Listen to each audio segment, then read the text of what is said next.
going to do a little clap. Patrick. Is that to know when to edit? To we're not supposed to talk about the sound at the beginning of the podcast. I've been chastised for that from my mother. Edit this out. I don't edit. No, you clap your hands. If people wonder like why people clap their hands at the beginning or why there's a little clapper, it's so that you have an easy marker when to sync the visual with the audio. When you're looking at the waveform. Instead of trying to find somebody's like lips when they say a certain thing. Right. Well, just a shameless promotion here.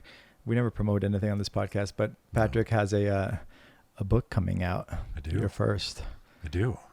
Can you tell us about it? 19 Ways of Looking at Consciousness. I read it, and it's hard for me to read books these days because I think the phones make me have such adult onset ADD. Right. But I read it I was enthralled throughout. Right. It wasn't hard. It was fascinating. You got a review that critiqued it for being too philosophical. Yeah, but that doesn't. We ignore that. And I'm also like, I'm not a person who reads reviews, even though I said that. I'm trying to affect a certain personality, from like the late stage of my career where I can say during an interview that I don't care about reviews. But of course I read them. I guess for your Instagram friends, what did I made like a 50,000 word story. Is that how you say it? Right? I don't know how many words you can fit in a single little story. Can you do that? Can you make like a really small font? Yeah, and you can also, the story is as many slides as you want. Oh, so I just put the whole Supreme Court amicus brief that the Onion did, which was so brilliant. 17 pages of legal document I put on my Instagram story. So I think the medium like encourages superficiality, but it doesn't necessitate it. So I could give you like a PDF with all 300 pages and you could just put it as a story. Yep. Fascinating. Yeah. So it's, what is it? It's 19 Ways of Looking at Consciousness, no subtitle. The only possible subtitle was going to be Not in the LA Way. But the publisher struck that. It's basically like, my position is simply that we haven't solved anything. Neuroscience hasn't solved very much. We don't know what consciousness is. And that if you were to do something like, say, make a survey of theories of gravity in like 1400 or 1000 AD, you would have multiple different theories. None of them are right yet because we haven't had Galileo. We haven't had Newton. We don't know that all these different observations are actually the same thing. There's no unifying theory. And so I think that's basically where we are with neuroscience and with a theory of consciousness. There are some very good kind of suspects, but really truly if you pin down some of these like scientists and some of these thinkers, no one really truly believes that even their elaborate theory is the way, is the correct answer and exclusively the correct answer.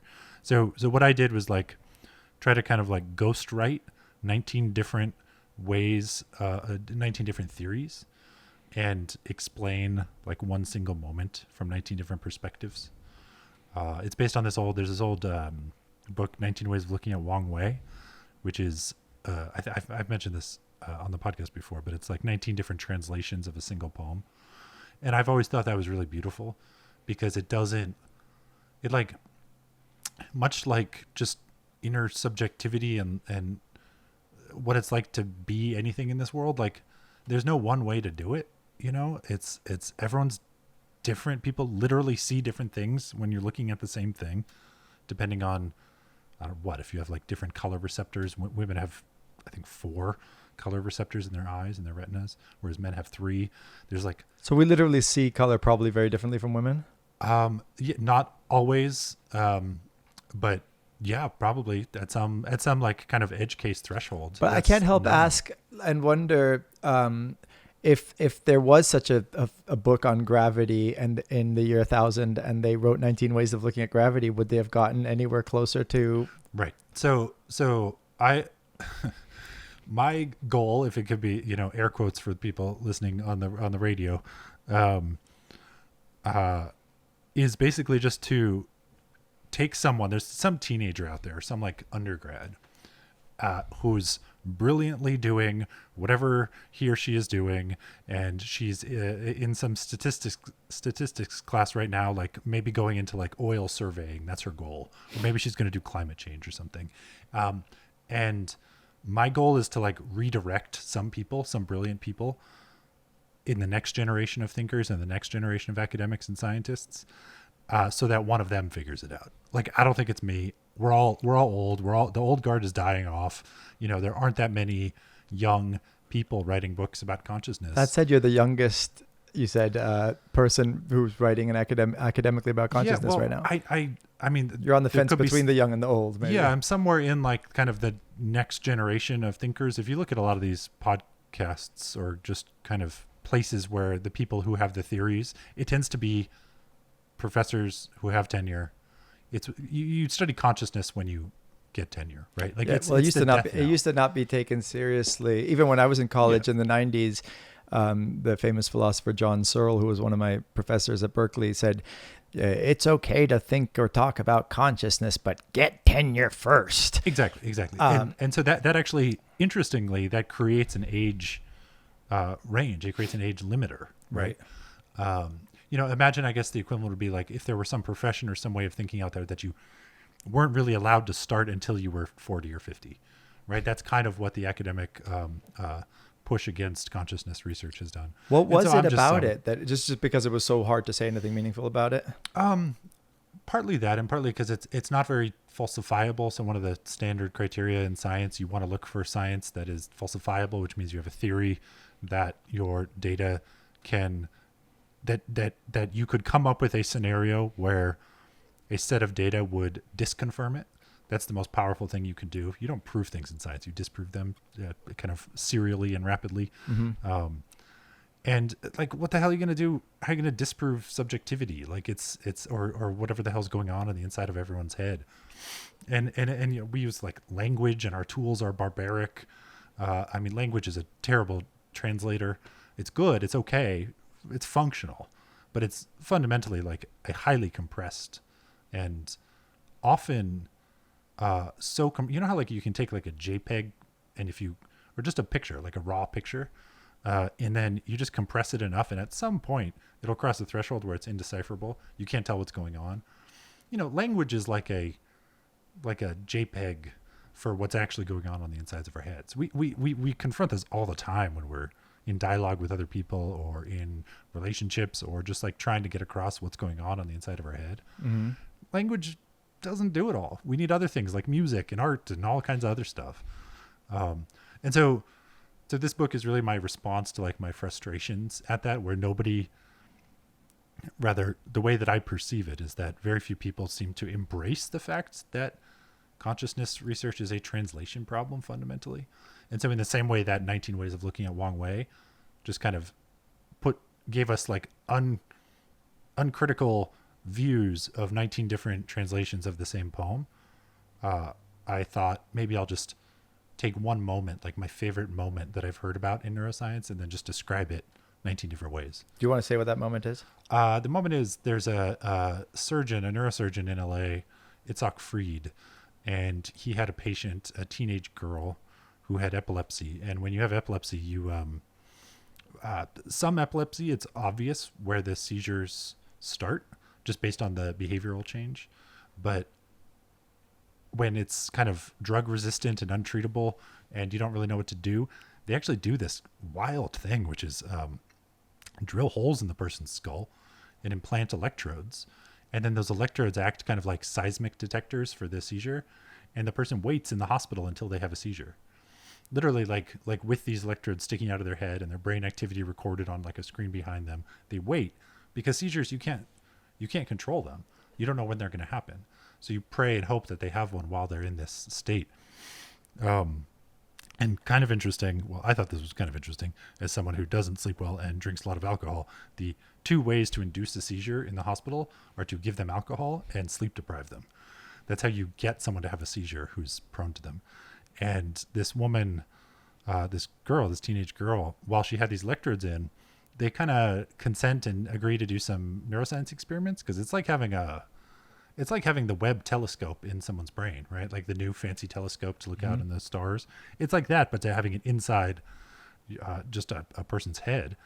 And they did this thing. They were stimulating around, because these things don't just listen, they stimulate. It would be kind of like if the Webb telescope could also like create a black hole if it wanted, and then study the effect of the black hole.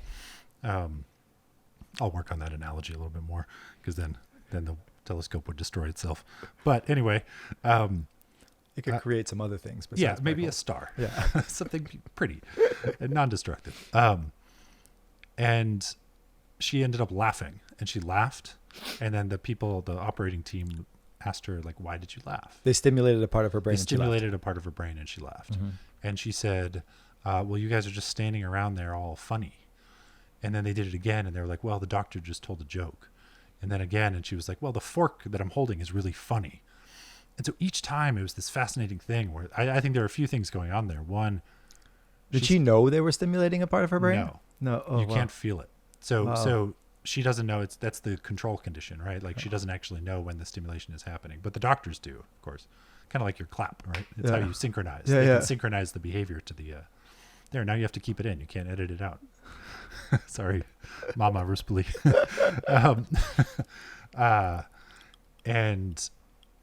And she felt she reported that not only did she laugh, which is just like laughter is you just shake your throat, you activate the muscles in your throat in a repeated and stereotyped way. That's just all laughter is. And so it's a muscular movement, like speech, like anything else really.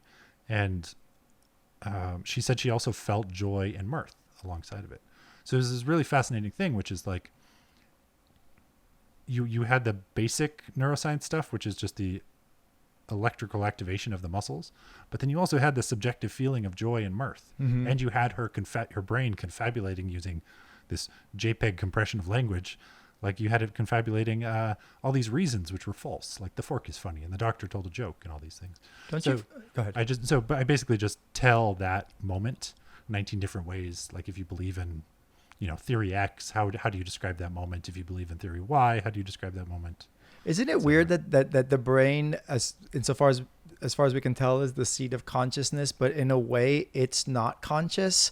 Like the fact that it feels no pain. It feels no pain. It doesn't. It's in the dark. Like it doesn't experience anything, and yet it experiences everything. But I always think about the fact that when I feel pain in my hand, I don't feel it in my brain. I feel it in my hand. Right. So does that say anything about how consciousness works? That it doesn't.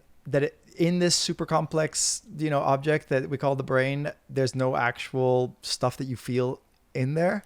I mean, I think it's wild that the brain does not itself feel pain. I mean, most of our organs don't. Maybe I don't know if that's actually true, but does it feel anything though? Like when you're sad, is it your brain that's feeling the sadness, or is it? I mean, so that's a fascinating question, right? Which is like, okay, your pain must be localized, right? So which is kind of interesting to think about, right? Like your pain, physical pain, has to have a body part to like attach to. It has to be from a spot, right?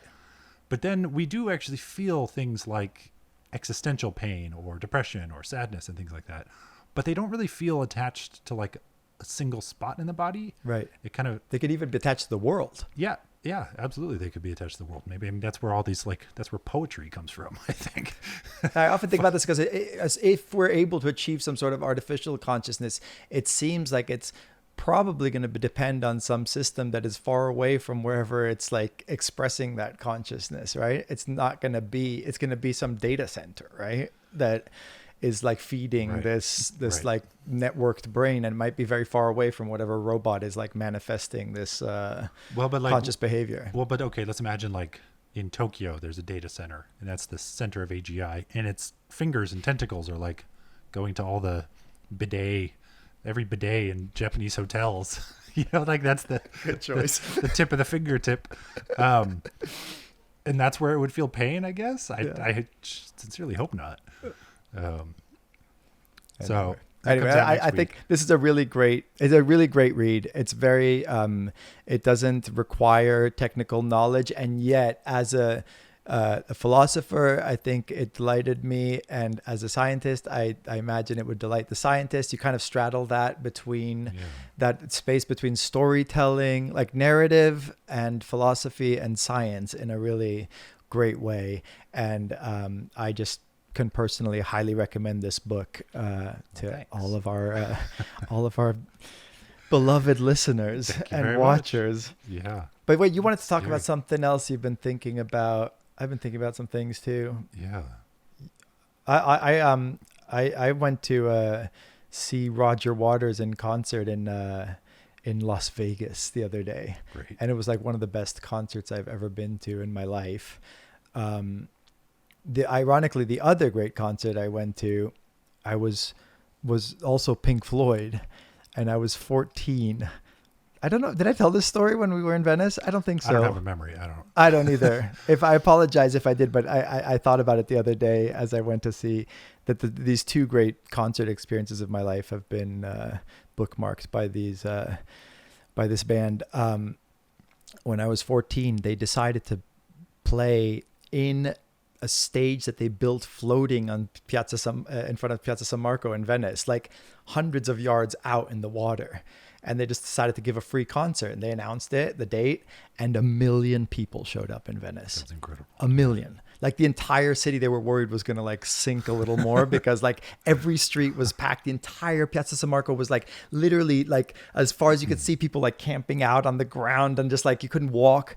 And I was 13, and my cousin Claudia brought me and my little brother up there, and she saw this scene and she was like, sorry, I can't let you go out there. Yeah. And I was just like, these were like gods to me. So I was like, literally, if you were told you could meet God and then you were like, sorry, you can't. Right. Yeah. And I was just like devastated beyond belief. And we're in this hotel that's far away from everything, and you can't even see where the stage is from there. And I was just like so depressed. And we're in the lobby, and through the lobby walks this like kind of ogreish old Italian politician who was like the finance minister at the time. And he had been guest at my father's house once. And I heard that he had a sailboat, a giant luxurious sailboat yacht that was going to like go right in front of the stage. And I said to my cousin, I said, if I can convince him to let me go on this boat, would you let me? And she's like, yeah, but it was like, he was like, it's like, a member of the Supreme Court or something. And he was also embroiled in some sex scandal or something. And I literally go up to this guy, I'm 13 years old, and I'm like, I really need to see Pink Floyd. And the only way I can do it is if you let me come on your boat with you. And is there any chance? And he looked kind of astonished, and he was also amused. And he's like, okay, kid. Yeah. You can come on the boat. Yeah. And so we sailed right up to there, and it was like about 50 people on this sailboat.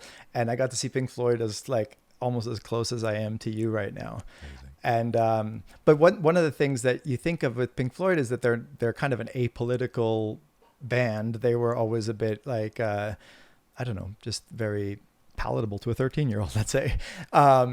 But Roger Waters, who left the band in like the mid 80s, is a very political being. And this concert in Las Vegas turned out to be a very provocative, kind of, slightly pedantic expression of all of his views, which are just like kind of romanticizing in the best way resistance to the patriarchy, to war, to police brutality, to just advocating for reproductive rights and for trans rights and for Palestinian rights, and I was just really moved by it and really kind of inspired to like reminded of the responsibility of the artist to kind of use their voice to communicate what they believe in. It doesn't have to be political, but like it is like.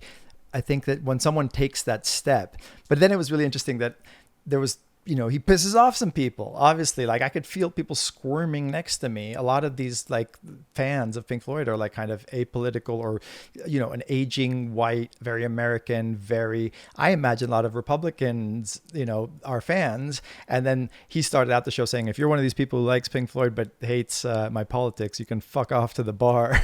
And, so in a way, but then anyway, I have a lot of thoughts on this, but was there like booing? I mean, was it the same thing as in Venice where it's just 1 million Pink Floyd fans? Or I imagine just a random kind of Trumpian Las Vegas right voter finding their way in there, hoping, right? But then, I mean, there must have been booing. Nobody booed. They just squirmed. Fascinating. You could feel the squirm. Okay.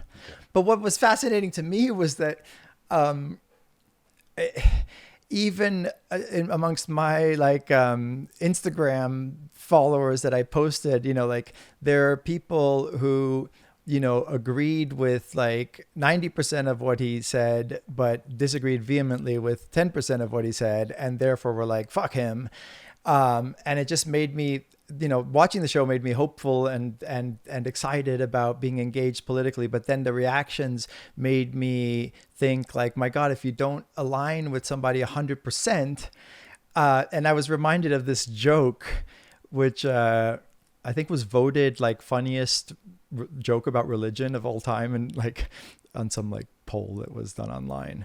And it was this guy sees a guy about to jump off a bridge, and he says, "Stop, don't do it." And he says, "Nobody loves me." And he says, "Yes, God loves you and I love you." And he says, "Oh, are you religious?" He says, "Yes, I am." He's like, "Actually, I am too." And he says, "Are you Catholic or Christian or Protestant? No, are you Christian or something else?" And he says, I'm Christian." He says, "Oh, me too." And he says, "Are you Catholic or Protestant?" He says, "Protestant." He says, "Me too." And he says, "Baptist or Calvinist?" And he says, "Baptist." He says, "Me too." And he says, "But Baptist like conference of 1912 or of 1870?" And he says, "1870." And he goes, "Die, heretic!" And he pushes him off the bridge.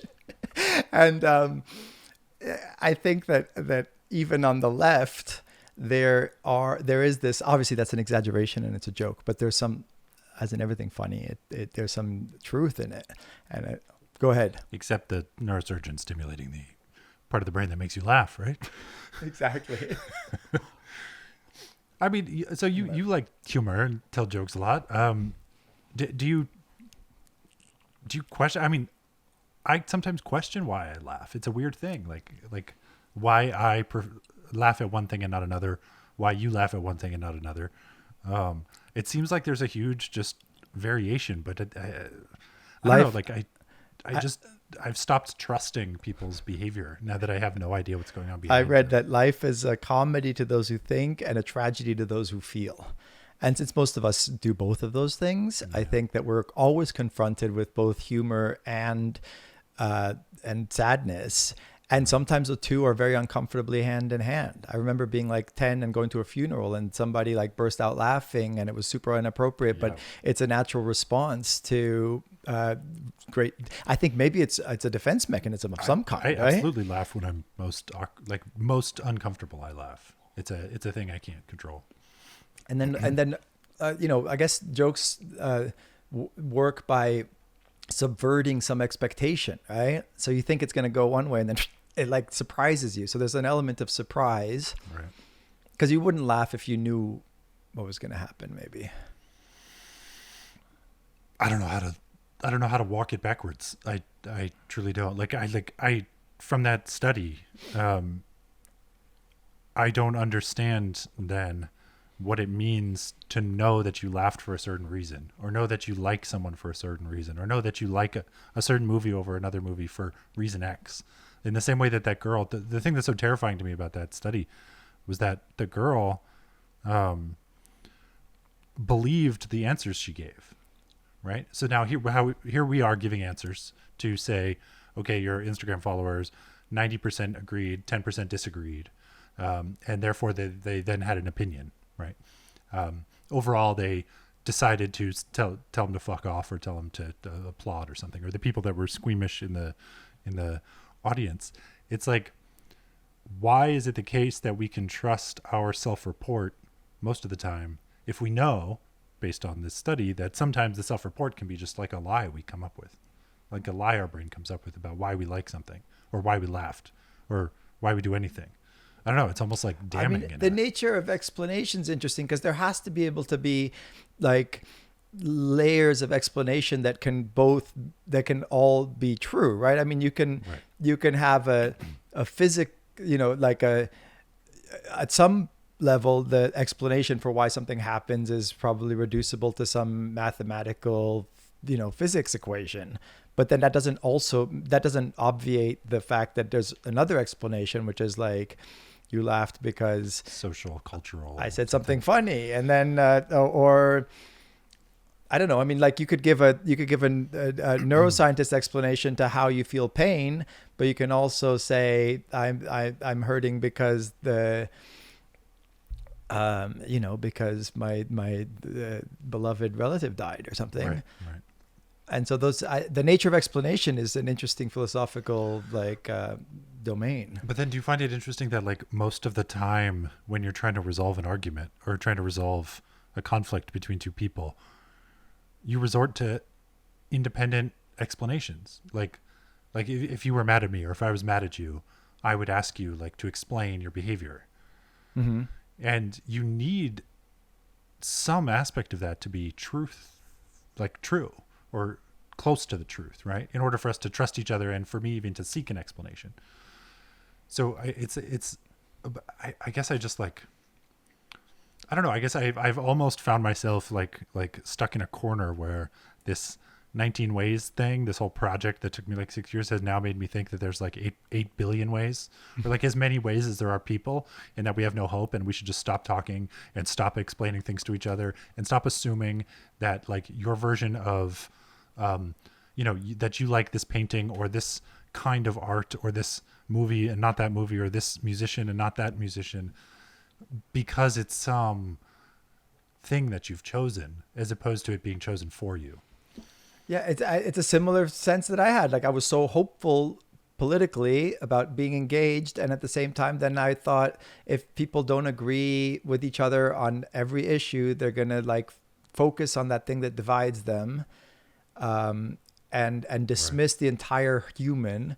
And what hope does that give us for people getting along if they have to see things eye to eye on every level in order to like accept each other as human beings, right? It's a very difficult, and then if we can't even agree on the facts that we're debating, which is also an issue now, we can all just maybe find a little corner of the world where we can all agree with each other and spend time there. Yeah. So like to the heart of the joke and your Roger Waters experience, like of this, like it sounds like you came away with it thinking like, okay, if you 90% agree with someone and 10% disagree, why does the disagree part take precedence? Right. It seems like why is it not kind of equally spread, and you realize that you're 90% in agreement, which is an exquisite thing, which if you were doing like correlation analysis in science across two variables, like for a thing to be 90% correlated means it's basically like God's truth. Like it is so hard to find things like that. And so, yeah, I mean, I think it's an interesting point, which is like, why is people have described the modern social media era so many different ways about so many different reprioritizations of communication, right? That it's about following and liking now, and look what that did, or it's about attention grabbing and all these things.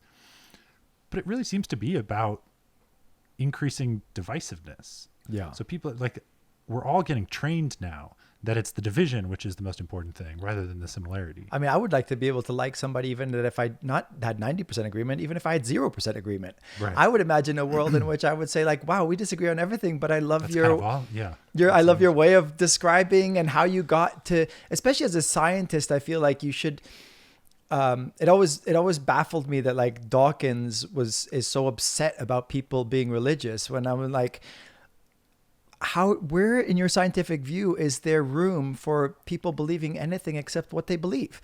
I mean, it has a cause, right?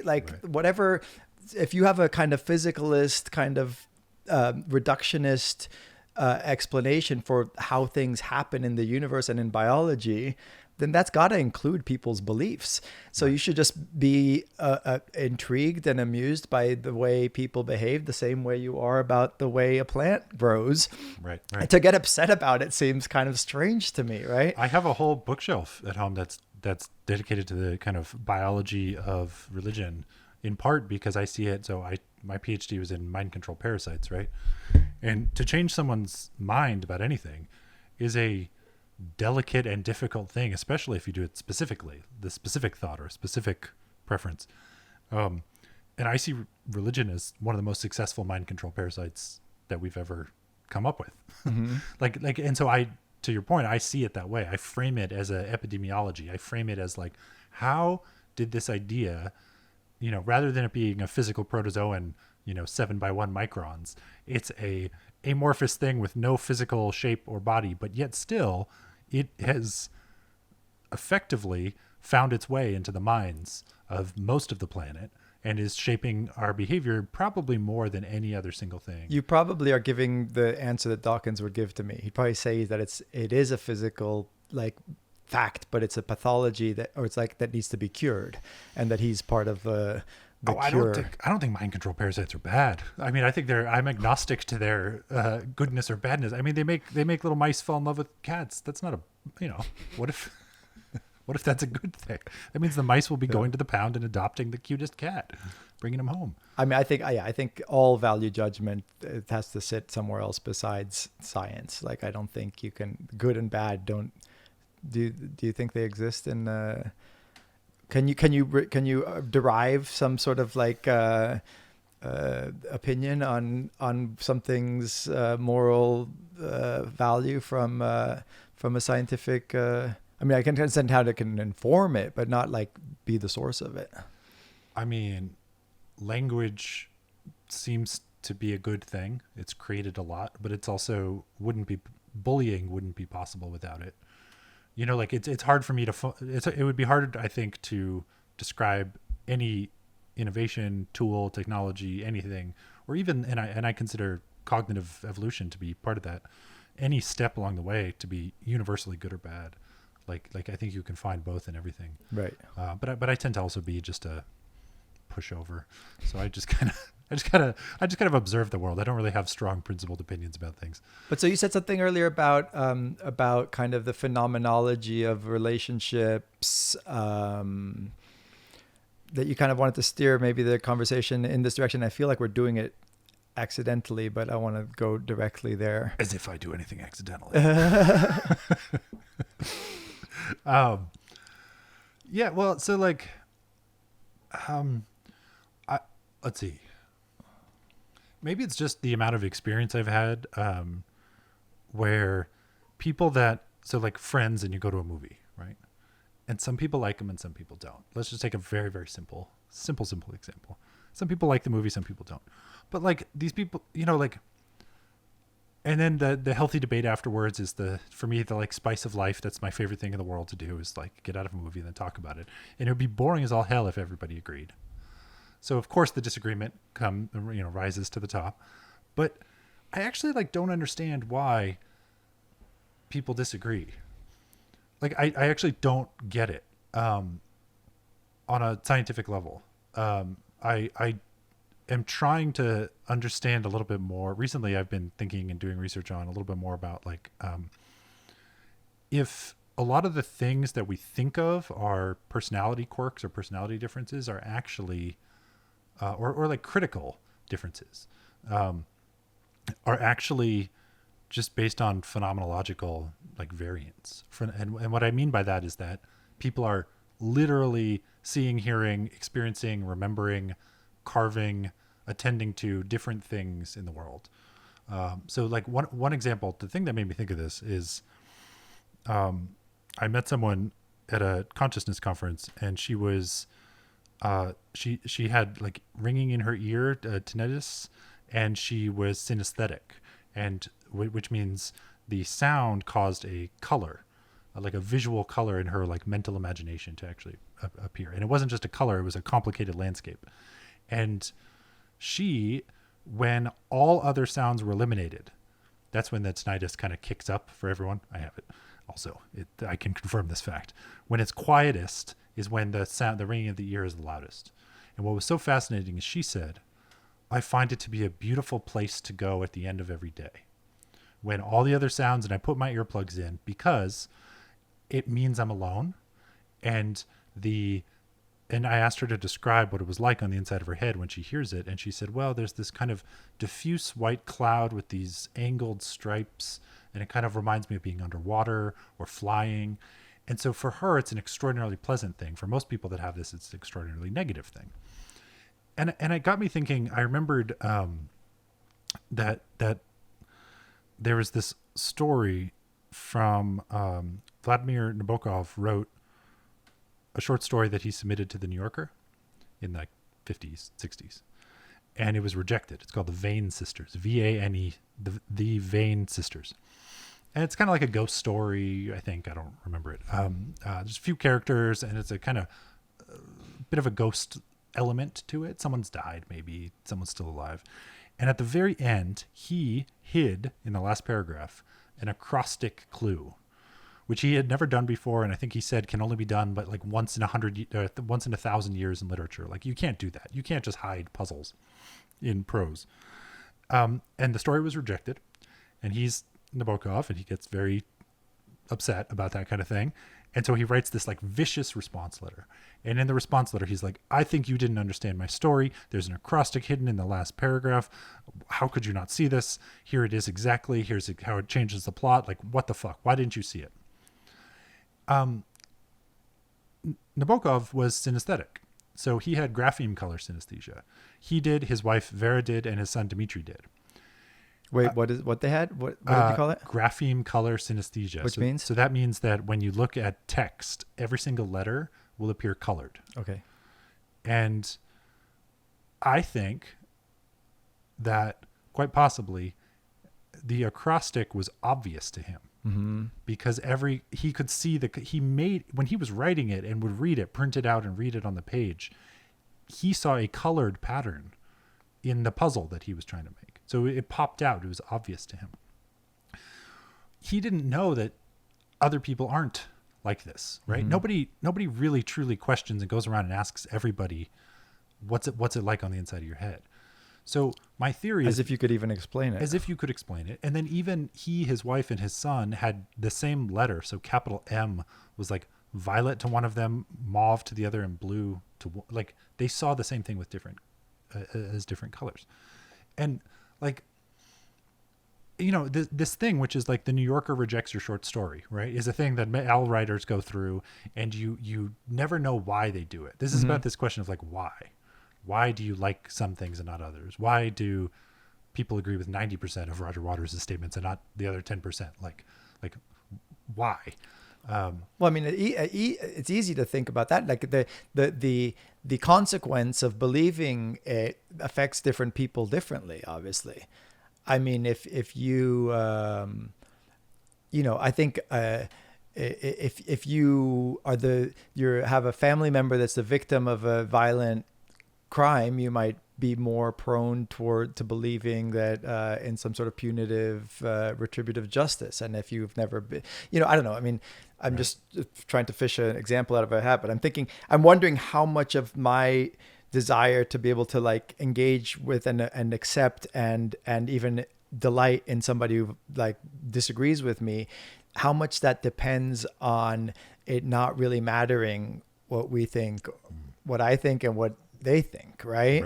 I'm wondering if like, if you have your brother's on death row, and I argue that, capital punishment is great and it's worth even a few innocent people getting killed to get like those criminals off the street or something, you might find it hard to like love me if like the consequences, and then add to that if I have power to actually change the situation. Because often like you can have disagreements and debate just in a kind of sporty way, because ultimately what each of you thinks doesn't matter. Right. Like what I think about, Ukraine right now, it makes zero difference about what the outcome's going to be. Right.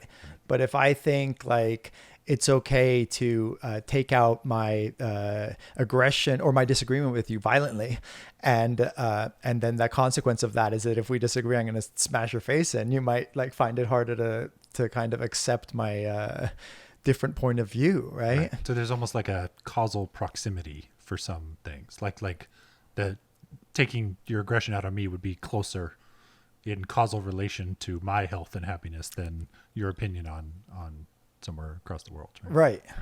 And then so somebody who has skin in the game, obviously, and tribal alliances with certain people, is gonna take it very, very seriously what you think about a certain topic, and that's fair enough. I mean, I understand. I'm wondering to what degree this kind of I don't want to say cavalier, but like this more detached attitude towards disagreements depends on a certain place where you sit, where it doesn't matter. And I say that in a positive way. It doesn't matter in the sense that it doesn't have huge consequences for you. But then you can, like, someone might point to a certain like aloofness that causes, and it's a luxury to be able to disagree. And then because it's like a sportsmanship thing instead of an actual thing that like has a true effect on your right. on your level of ability to actually exist in the world. But have you ever found yourself in true opposition to everyone around you, like everyone close to you, on a single matter, or a single opinion? You have, yeah, okay. And I also find myself wanting to see the other point of view, even when I agree with people. Like I might agree with you on something, but I immediately go to like, well, what about the people who don't agree, and like, what do they think, and why do they think that, and let me like explore that a little bit. And again, I think there's a certain detachment's probably necessary for that. But I don't know if we should like make that, if we should like critique that, or say that we shouldn't like be able to adopt that detached stance too, because maybe it is good to be able to engage with people who disagree with you. And so it's so funny. I've always seen myself. Come closer again. Or you can pull that towards you. No, but I need my relaxed pose. Yeah, that's what I'm saying. You can have your relaxed pose back and then just bring that towards you. Yeah. I always find myself like chameleonically agreeing. No, just turn it this way. Hold on. I'll just stand forward. Just like that. Oh, yeah. Okay. Uh-oh, I'm stuck in a cactus. Okay. How's the coffee? How do I get coffee? Oh, no. This is, what a solution. I think if I found myself in violent opposition, violent figuratively, opposition to like those in my immediate group, I would just change my mind. Like I would just like actually change or pretend? That's a good question. Is a chameleon pretending when they change their skin, or are they actually changing their skin? No, they're actually changing their skin. But I do think they're pretending, but it is their skin they're changing, right? I do feel like that's approximately how I. They do say that the best way to convince somebody of a political to take a different political stance is not through a bunch of facts, but to make them think that they're part of the same tribe as you.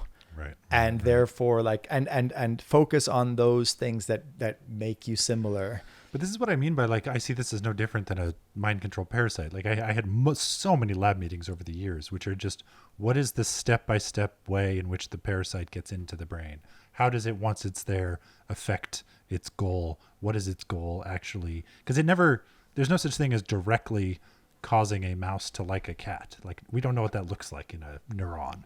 Like where is attraction to a cat inside of a neuron? Right? But if you could talk to the mouse and you could say like, actually the cat's a nice cat. Well, that's what I'm saying is we humans do effectively the same thing, which is if, earlier you used the example of like, well, what if your brother or sister or something is on death row, whatever that example was, or what if you had a bad experience in childhood with a thing? Those are memory is physical, right? Those are physical changes in your brain. Those are physical differences between person A and person B. And those physical differences are causing their preferences and opinions and behavior and stance on political, social, ethical things to be different. So I truly see it as no different than having a physical little single cell protozoan in your brain, right, or versus having an experience, or versus having a belief, or parents who believe thing X that you can't not believe. So since all of us have, like, by necessity, different experiences, there's no world in which we're ever going to have the same. We could like have some commonalities, right? But you're having a pessimistic valence around this lately. It's sort of like I just don't know what to do with that information. Like I don't know. So like, it has personally led me, it's kind of nice, to be a lot more forgiving in my interpersonal relationships and with people where I just have no idea what's going on in their head when they're doing a thing or when they think a thing. And partly because I have now recognized that no one has any idea what's going on in mine. Mm-hmm. So I'm trying to like equally and symmetrically give that gift to the world of like, okay, I'm going to try really hard not to judge you on this. But in part because it's like, you know, you were at my house when I had the 3D movie party, right? Mm-hmm. And some people can't see 3D. Mm-hmm. They literally can't. 15% of people can't see 3D if they go to a movie and put the goggles on. And then those people don't like 3D movies in general. Well, why don't they like the 3D movies? Is it because they thought about it? No, it's because they can't see the damn thing, right? And you can just imagine like,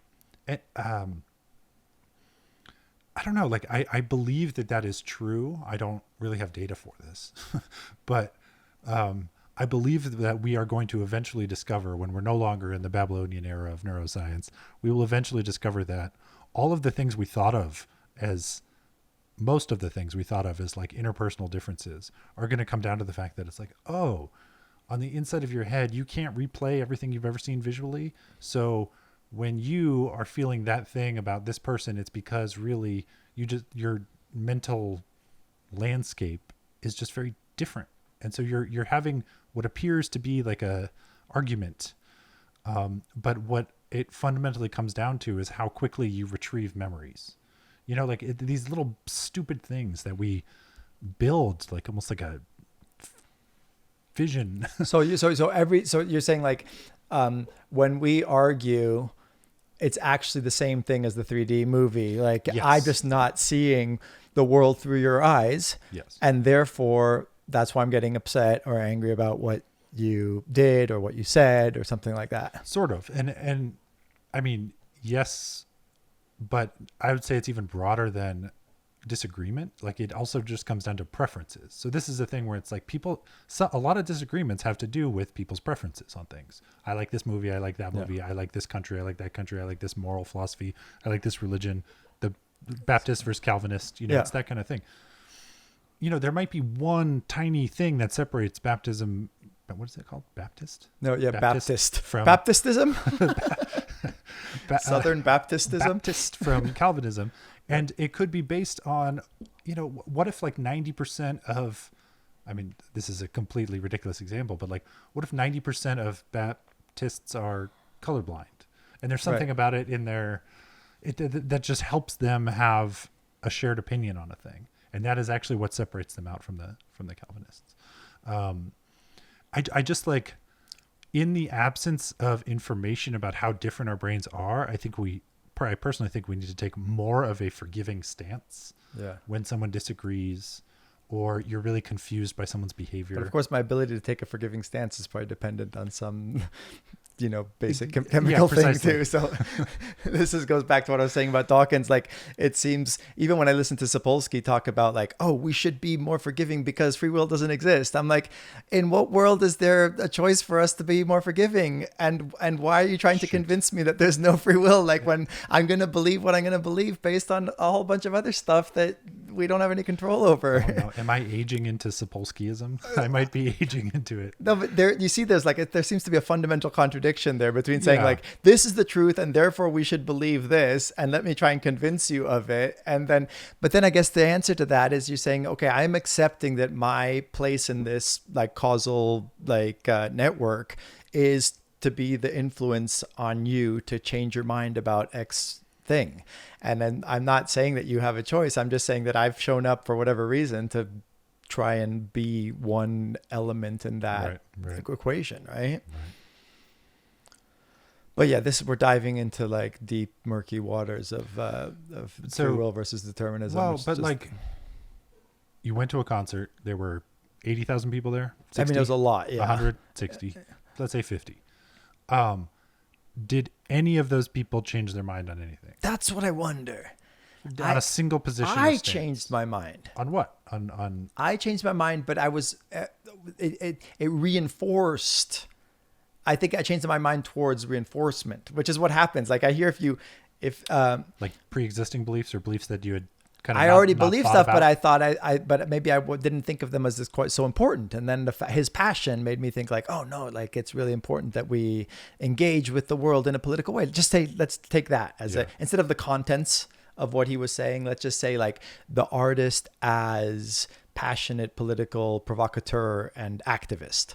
It made me think like, this is great. Like, even if, again, this is my personality is like, to even when I disagree, I want to like find the good in the person. So like, I thought like, even if I didn't agree with you on certain things, I really admire the fact that you're taking a stance. And I think that like, and that you're using your platform to try and like make a difference in the world and what you think of as important and crucial. Right.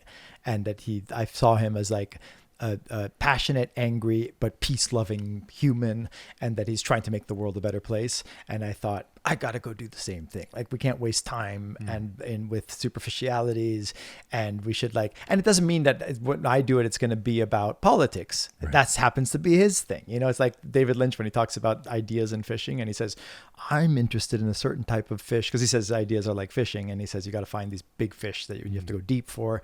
And he says, now I'm interested in a certain type of idea, which is for cinema, but there's all kinds of fish. There's fish for businessmen, and there's fish for sports, and there's it's wonderful. So like, I don't think that you need to like engage politically. That happens to be what fires him up, right? Yeah. Now we might be fired up by philosophy or science, or that's Lynch's point is a charitable one, right? Which is saying like, hey, my mind does this thing, but other people's minds, let's not judge them for being CEO of a thing, because maybe they're after a different kind of idea game. Yeah. And he says, we're all like looking for ideas, and he says there's this great giant, what the ocean of where these fish live is like consciousness or the unconscious. I think, I don't remember which metaphor he uses more, but like basically he loves meditation because that's how you fish. You go into this deeper place of collective unconscious probably, and there these amazing ideas are swimming around, and you've got to try and latch onto one of them. And then he says, the great thing is that when you get a good one, people will give you money to make them real, right? They go from being an abstraction to being a reality. And that's our role, is to kind of do that, right? So in what way was the Waters concert different from a super church? Yeah, that it also made me see the similar. Again, I'm looking for similarities rather than looking for differences. Oh, I did think about this. I think they're not that different in the sense that there's a lot of the morality that he's interested in, and morality can be divisive, and it's trying to bring people onto his team in a way. And then you're trying to universalize it. You're trying to say like, actually, the world would be better if everybody like thought like this, Right. But and I'm thinking not just about the kind of intellectual aspects of it, but also just like the physical and sensorial aspects, like sensory, I think. I often make things more complicated than they need to be. Like stage, preacher, loud, tens of thousands of people who agree in synchrony. You said using emotion, but also using like in-group fealty, right? Mm-hmm. Nobody was booing. The people were uncomfortable, but they were together. Yeah. Radicalization is probably too far, but like, evangelizing. Yeah. Moral philosophy. Every single religion is fundamentally a moral philosophy. Yeah. Like, do you look differently on super church events? Have you ever been to a super church? Like why would you musical? They're both musical. They both have audiovisual spectacular. They're both cost a lot of money to attend. Like you're donating to Roger Waters' like coffers. Yep. So like, what's the difference? I mean, I guess the difference is that I disagree with the church. Right. 90-10. That's the other team. Right. But yeah, no, there is now the wave of like kind of really ideological atheists, for example, like Sam Harrison, Dennett, and all these people. There's actually a new wave of atheists to recognize that maybe some of these religious practices are really good for you. Like it seems like people who are religious like live longer, they have sense of community, they have like these times when they get together and sing are actually really like healthy for the body and the mind, and it's community. And so now people are like, they're starting concert. There's a religion, there's a church for atheists in London that was like, and where like people can get together and sing and meet people of their community and do all of these things. And then there's a lot of practices that we bring in as non-believers that we recognize. I thought about this with going to Burning Man. We haven't talked about that, but like that was like a pilgrimage and full of like, full of like religious qualities as well, in terms of like I think of like drug taking as a sacrament. I don't know how different it is to like the body, you're taking the body of Christ and with the wine, and when you're drinking all the things that we drank. There's an old turn off, Tao's mom. Okay, now turn off the show.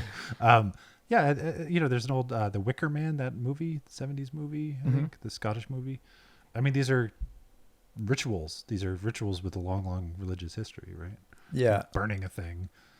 So yeah, I think there was I was listening to a talk about like religion, like the aspects of religion that maybe we should try and hold on to even if you don't believe, and it was like gratitude, community, ritual, pilgrimage, just the fact that when we eat together, which goes back to what we're talking about explanation, like we can eat together because we need calories.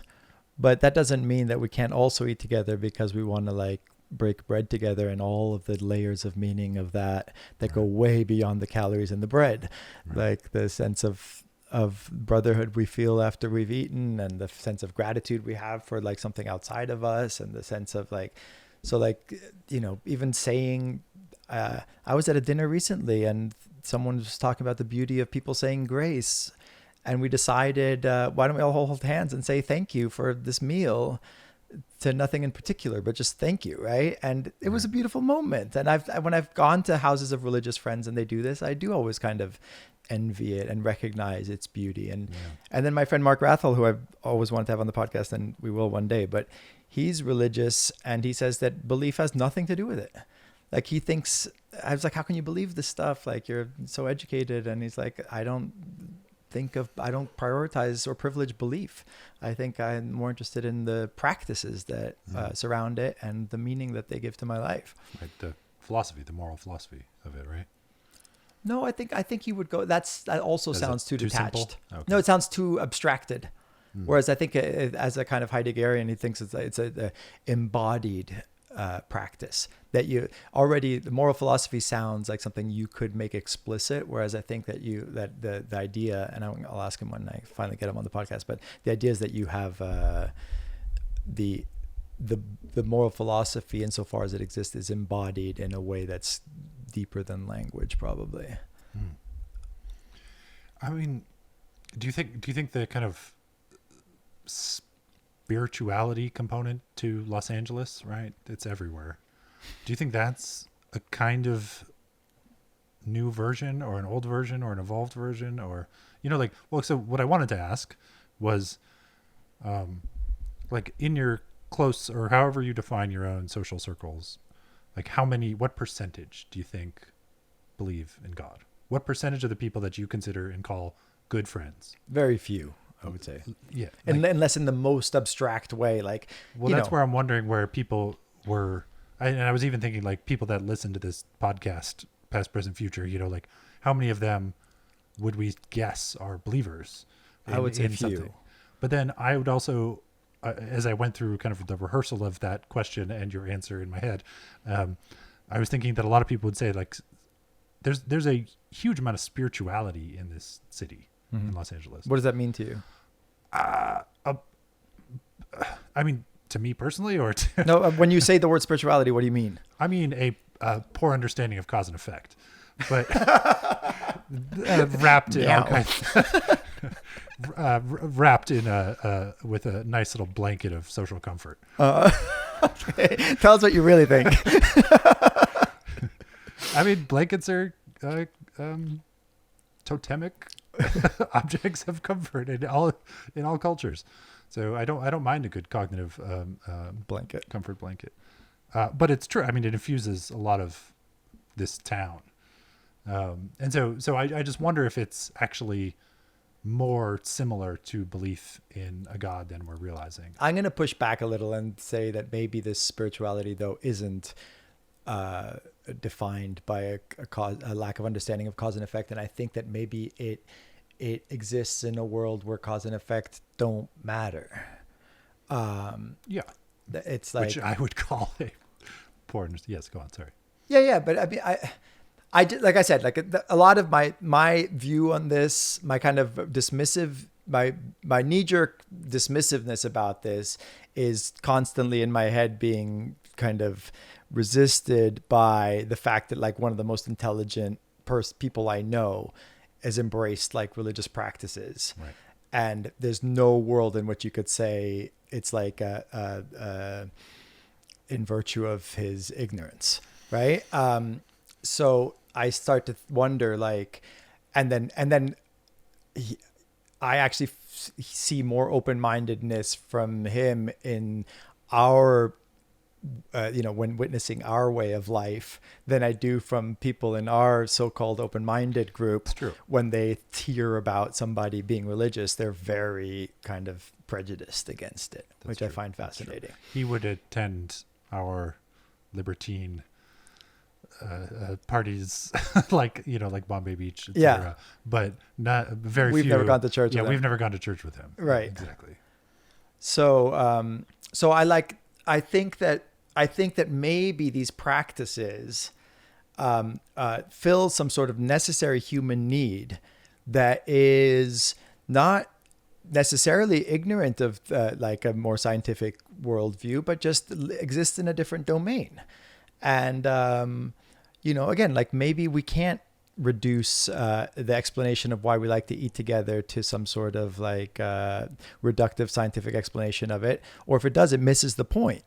And so maybe like sitting down and analyzing why we're eating and giving that scientific quote unquote like explanation of it would cause you not to sit down and eat together. Because you could say I could just get my calories on my own. Right. And so it's like or if you gave like a neuroscientific explanation of why we have sex or eat or anything like that, you'd be missing 90% of what makes it so meaningful. And that's I don't think that's an illusion. I think that's just a different domain of human existence. But maybe that makes me one of these like weird LA I violently disagree with you, and that's okay. No, do you though? No, I don't know. I just thought it would be a good way to end. No, I think the thing in common, I think, is magical thinking. That's the thing that I think underlies a bit of religion and a lot of the spirituality. I was thinking about a little more elaborate answer. And in politics, do we have that too? Does it require magical thinking? There's no way to describe American politics, probably global politics, that does not use religion and belief system as the number one driver of difference and in the world, in the history, right? Like it explains everything. I mean, like there's a statistical analysis called principal component analysis, where like you have a confusing mess of data and observation, and you want to find the single variable which most explains the variance, most explains the differences. And I believe that if you take human history and you ran a PCA on it to try to predict the most and explain the most, religion is the number one PCA. It's the thing that explains Ukraine right now. It's a holy war, right? The Russian Orthodox Church has called it a holy war. If you look at the Middle East, if you look at I think that might be a post facto like a rationalization, but what's actually happening again, if we talk to Aaron, I'm sure he'd talk about like the there's resources that they're fighting for. Right. Russia wants to have a monopoly on certain, there's food, there's agriculture, there's oil, it's a through line. And then you can give the religion grows around that to give a justification for what's actually probably a more material concern. So the power of that analysis, the PCA, analysis is that one takes for granted that the world is complex, that there are a lot of variables that could explain this, but it's the one thing that most does. And I'm not, maybe that was a bad example, but I mean, our country is the division, the politics, we're spiraling down into the garbage disposal of kind of internal holy civil war here right now. So like, it's the thing. I think what I would want to take away from our conversation though today is that I hope that you can have multiple layers of explanation that don't that maybe just even actually not only don't contradict each other, but maybe complement each other. Sure. And it's life is wonderfully rich and complicated. I can be expressing the contents of what I'm saying, and at the same time, I could be motivated by a desire to convince you, a desire to impress you, a desire to impress our audience, a desire to be loved. There's that doesn't mean I don't also believe in the content of what I'm saying, and that doesn't mean we're not rushing to finish because we want to go get something to eat. I don't know, just all of these layers of explanation can complement and coexist.